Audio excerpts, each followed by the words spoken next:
Actividad integradora 1. El átomo y sus alcances. Por la alumna Andrea Charely Mendoza Medina, a cargo de la asesora Eva Rodríguez Rodríguez, módulo 14, grupo 2, prepa en línea C. En el siglo V a.C., el filósofo Leucipo de Mileto creía que todas las formas de materia debían estar constituidas por un mismo tipo de elemento, que adoptaba formas diferentes. Además, pensaba que si dividíamos la materia en partes cada vez más pequeñas, acabaríamos encontrando una porción que no se podría seguir dividiendo.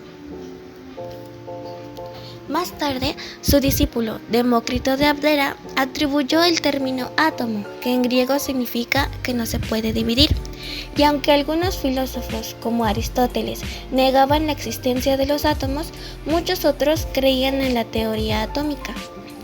De aquí no fue hasta 1808 que el químico John Dalton publicó la teoría atómica, que retomaba las antiguas ideas de Leucipo y Demócrito. En ellas fomentaba y creía que los elementos estaban formados por partículas discretas, diminutas e indivisibles, llamadas átomos, que no se alteran en los cambios químicos. Además, creía que los compuestos se formaban por la unión de átomos de los correspondientes elementos, según una relación numérica sencilla y constante. Y por último, creía que los átomos de un mismo elemento eran todos iguales entre sí en masa, tamaño y en el resto de las propiedades físicas o químicas. Por el contrario, los átomos de elementos diferentes tienen distinta masa y propiedades. Un claro ejemplo de esto es del agua, ya que está formada por dos átomos del elemento hidrógeno y un átomo del elemento oxígeno. Y aunque hoy en día sabemos que ninguno de estos tres puntos es completamente cierto, el químico John Dalton contribuyó a entender cómo estaba formada la materia, dando un gran paso para la química. De aquí retomamos hasta 1897, donde Joseph Thomson demostró que dentro de los átomos hay partículas diminutas con carga eléctrica negativa, a las que se le llamó electrones. En este descubrimiento dedujo que el átomo debía de ser una esfera de materia cargada positivamente, en cuyo interior estaban incrustados los electrones. De aquí retomamos a 1911, donde el físico Ernest Rutherford demostró que los átomos no eran macizos como se creía, sino que estaban vacíos en su mayor parte y en su centro hay un diminuto núcleo, pues el átomo debía estar formado por una corteza con los electrones girando alrededor de un núcleo central cargado positivamente.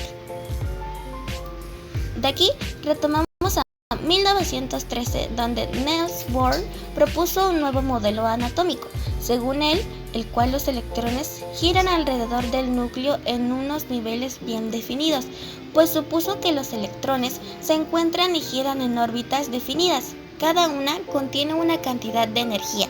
Por esta razón, los nombró niveles de energía. A continuación, veremos la diferencia existente entre los modelos anatómicos presentados anteriormente.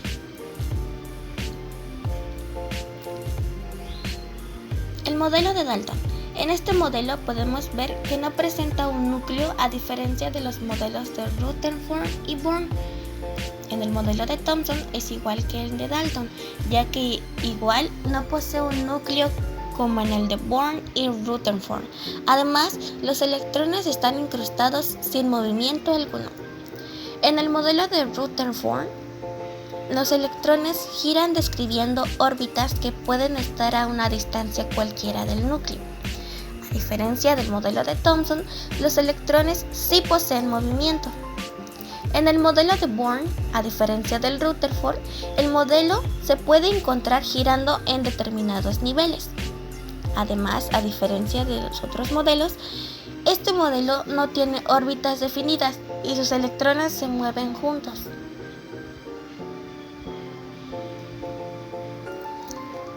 A partir de esto, veremos qué es una reacción química. Una reacción química se produce cuando una sustancia que interviene en ella se transforma en otra sustancia. A las primeras se les llama reactivos y a las segundas se les llama producto. Esto sucede porque existen enlaces llevando a cabo un reordenamiento entre los átomos de los reactivos que se rompen y forman nuevos enlaces. Ahora, una ecuación química. ¿Qué es una ecuación química?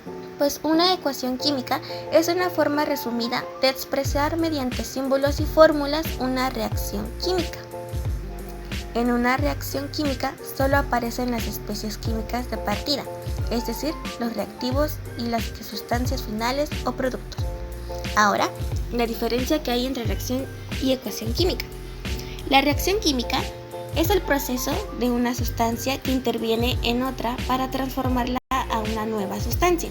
En una ecuación química, la ecuación es la expresión simbólica de la reacción química para describir la identidad y las cantidades relativas de los reactivos o productos involucrados en una reacción química.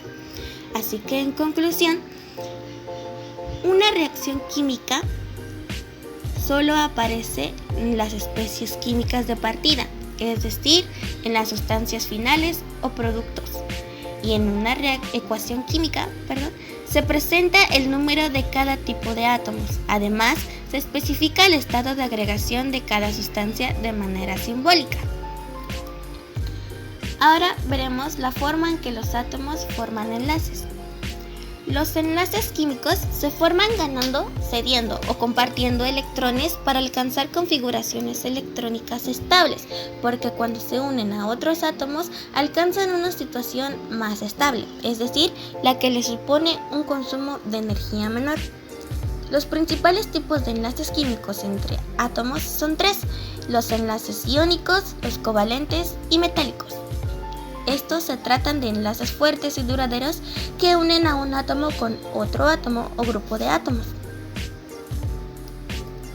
Veremos a continuación el enlace iónico. Los enlaces iónicos ocurren cuando un átomo gana o pierde electrones. Como resultado de esta transferencia de electrones se forman iones o, lo que es lo mismo, partículas cargadas. Estos iones pueden tener carga negativa, como los aniones, o carga positiva, como los cationes. Una de las propiedades del enlace iónico más características que tiene que ver con la conducción de la electricidad y los estados de la materia. Enlace covalente. El enlace covalente es otra manera de los átomos para formar enlaces químicos compartiendo electrones. De esta manera crean enlaces covalentes. Los electrones no se quedan inmóviles en un punto, sino que se mueven entre los átomos. De esta manera abre paso a los dos tipos de enlaces covalentes: el enlace covalente polar y el enlace covalente apolar. En el enlace covalente polar, los átomos comparten electrones de forma no equitativa, lo que significa que estos pasan más tiempo cerca de un átomo que de otro, mientras que en el enlace covalente apolar, la repartición de los electrones es un poco más igualitaria. Enlace metálico. Los enlaces metálicos se forman entre átomos de metales. Se debe a que los átomos de los metales tienen pocos electrones en la última capa que pierden fácilmente. Entonces, los enlaces metálicos se forman entre átomos de metales. Como resultado, se convierten en cationes que se distribuyen por el espacio formando una especie de red, mientras que los electrones que han perdido crean a su alrededor una nube de electrones que pueden moverse por toda la red. De esta manera, los cationes con carga positiva quedan unidos mediante la nube de electrones con carga negativa que los envuelve. Y bueno, de mi parte ha sido todo. Presento mis fuentes de consulta.